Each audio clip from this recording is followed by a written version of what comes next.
Ito ang taunang alay lakad tuwing Semana Santa, paakyat ng Antipolo. Mga debotong nakikilahok sa tradisyong maglakad mula sa Quiapo Church sa Maynila hanggang sa Antipolo Cathedral sa Rizal.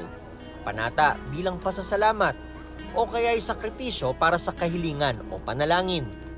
Marami rin ang dumarayo sa kamay ni Jesus sa Lucban, Quezon para magdasal at ika nga sa Ingles, makipag-commune with God.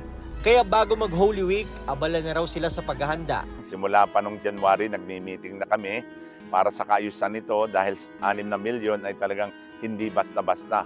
Una naming kinontak ay ang kapulisan, ang barangay, ang mga LGUs at lahat ng mga maaaring kumilos dito na umaabot ng 1,000 volunteer. Kaya makakaasa po kayo na you are all safe here. Kahit ordinaryong araw, dinarayo rin ang National Shrine of St. Padre Pio sa Santo Tomas, Batangas. Kilala sa pagiging tahimik, payapa at sagradong lugar para manalangin. Ayon sa Calabarzon Tourism, Semana Santa man o hindi, talagang puntahan ng kanilang rehiyon ng mga relihiyoso.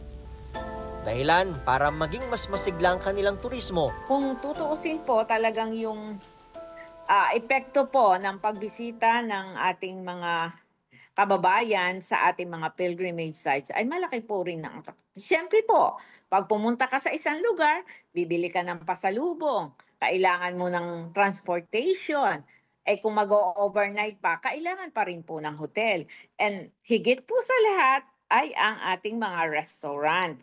Noong Semana Santa 2024 pa lang, mahigit 23 milyon na ang turistang bumiyahe sa iba't ibang lalawigan sa Calabarzon. 83 ang pilgrimage site sa rehiyon, 20 sa Cavite at Laguna, 16 sa Batangas, may 14 sa Rizal habang 13 naman sa Quezon. Para sa buong 2024, number 1 puntahan ng Antipolo Cathedral na may mahigit 27.8 million tourist arrivals. Sinundan niya ng National Shrine of Padre Pio. Isa rin sa nangungunang pinupuntahan sa Rizal ang Regina Rica sa Tanay. Noong 2024, mahigit 800,000 turista ang nakasilay sa higanteng imahe ni Mama Mary dito. In the span of 15 years, I think we have about more than 1 million that comes every year. Holy Week alone, about 500,000. I feel blessed tapos nakaka-amaze. Maganda siya eh. Para talagang mafe-feel mo yung presence ni God dito. Nananampalataya kami kay Mama Mary na yung mga kahilingan po namin ay natutupad naman po. Pinagkakaloob naman sa. Ang maraming turista, biyaya para sa mga nakapaligid na negosyo. Diyan ho lang ako kumukuha ng karamihan ng customer, yung mga nanggagaling sa Regina Rica. Kasi paglabas ang galing Regina, dito kaagad ang punta nilang. Nakakatulong din sila dahil dinadayo sila eh. Makikita din kami. Ngayong Semana Santa, may panawagan din si Sister Epi ng Regina Rica.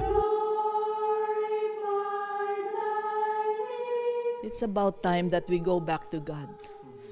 And God is the source of abundant blessing. Vacation time to. Huwag kakalimutan yung spiritual side, spiritual aspect.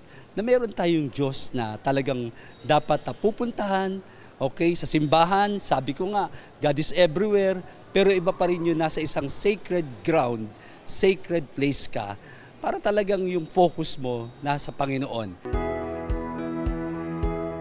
Hindi naman nasusukat ang pananampalataya sa dami ng pilgrimage site na pinupuntahan mo tuwing Semana Santa. Ang mas mahalaga, yung araw-araw, saan ka man pumunta, ay sinasabuhay mo ang mga mabuting gawa.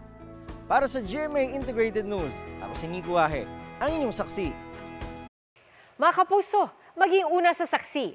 Mag-subscribe sa GMA Integrated News sa YouTube para sa iba't ibang balita.